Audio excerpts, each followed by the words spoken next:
પ્રણામ મિત્રો, good morning. Chapter 15 આર્થિક વિકાસમાં આજના વિડીયોમાં બે ગુણનો બીજો એક પ્રશ્ન, આર્થિક વૃદ્ધિ અને આર્થિક વિકાસ વચ્ચેનો તફાવત। અગાઉ પણ તમને કહ્યું હતું કે આપણે ક્યાંય લગભગ આઈએમપી શબ્દ વાપરવાના નથી, કે હું આઈએમપી એવું નહીં કહું ક્યારેય, પણ અમુક પ્રશ્નો માટે એવું કહીશ કે પૂછાવાની વધુમાં વધુ શક્યતા, મતલબ એવરગ્રીન પ્રશ્ન, જે પાયાના પ્રશ્નો હોય, મહત્ત્વના હોય એના માટે। તો બે ગુણમાં આર્થિક વૃદ્ધિ અને આર્થિક વિકાસ એવો પ્રશ્ન પૂછાય, economical growth and economical development, જેના અહીંયા આપણે 5 મુદ્દાઓ તારવ્યા છે તફાવત સમજવા માટે। મુદ્દાઓ ધ્યાનથી સમજજો એટલે તફાવતનો ખ્યાલ આવી જાય। તો મિત્રો, પહેલો મુદ્દો છે વિકાસની પ્રક્રિયાના આધારે, વિકાસ પ્રક્રિયાના સંદર્ભમાં એમ। તો એ રીતે આર્થિક વૃદ્ધિ એ પરિમાણાત્મક ખ્યાલ છે, માત્ર પરિણામોને ધ્યાનમાં લેવામાં આવે, જ્યારે આર્થિક વિકાસ એક ગુણાત્મક ખ્યાલ છે। મતલબ એવું પણ કહી શકાય કે આર્થિક વૃદ્ધિનો ખ્યાલ એ સીમિત છે અને આર્થિક વિકાસનો ખ્યાલ એ વ્યાપક ખ્યાલ ધરાવે છે। અવસ્થા, આર્થિક વૃદ્ધિ એ આર્થિક વિકાસ પછીની અવસ્થા છે। ઇન શોર્ટ, આપણે એટલું યાદ રાખવું કે એવું સમજવું કે આર્થિક વિકાસ એ પ્રથમ અવસ્થા છે અને ત્યાર પછી આર્થિક વૃદ્ધિ શરૂ થાય। ખ્યાલ આવે છે? આર્થિક વિકાસ એ પ્રથમ અવસ્થા છે અને ત્યાર પછી આર્થિક વૃદ્ધિની પ્રક્રિયા શરૂ થાય। નંબર 3, અર્થતંત્રમાં થતા પરિવર્તનના આધારે, અર્થતંત્રમાં ઘણા બધા ફેરફારો થતા હોય, પરિવર્તન થતા હોય, તો કેવું પરિવર્તન એ આર્થિક વૃદ્ધિ કહેવાય અને કેવું પરિવર્તન એ આર્થિક વિકાસ કહેવાય। જેમ કે ઉત્પાદનના સાધનોમાં વધારો થાય અને એ ઉત્પાદનના સાધનો વધવાથી જો ઉત્પાદન વધે છે તો એ આર્થિક વૃદ્ધિ છે। હજી આપણે ઉત્પાદનના સાધનોનો પરિચય મેળવ્યો નથી, આગળના આ જ પ્રકરણમાં એ પ્રશ્ન આવવાનો છે।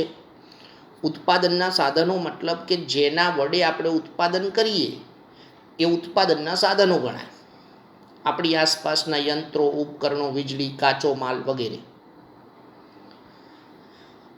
આર્થિક વિકાસમાં જુઓ તો અર્થતંત્રમાં નવા સંશોધનો, હવે નવા સંશોધનો એટલે ખ્યાલ આવી જાય કે એમાં ગુણવત્તા સમાયેલી છે।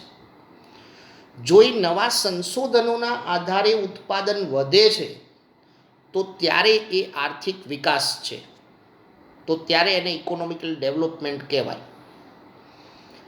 હવે આને સમજવા એક ઉદાહરણ લઈએ ચોથા મુદ્દામાં, ખેતીલાયક જમીન ઉદાહરણ તરીકે। તો ખેતીલાયક જમીન એ ઉત્પાદનનું સાધન છે।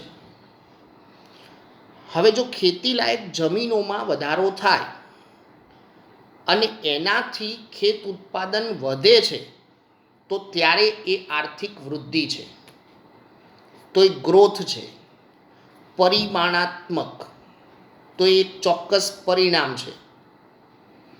પણ હવે એમ કહીએ કે ખેતી ક્ષેત્રમાં નવા બિયારણો શોધાયા, નવા બિયારણોની શોધ થઈ અને એનાથી ખેત ઉત્પાદનમાં વધારો થયો છે તો ત્યારે એ આર્થિક વિકાસ છે, કેમ કે એમાં ગુણવત્તાની વાત છે।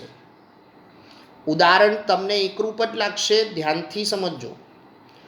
ખેતીલાયક જમીન એટલે કે ઉત્પાદનનું સાધન, એમાં વધારો થયો અને જો ઉત્પાદન વધે છે તો એ આર્થિક વૃદ્ધિ ગણાય।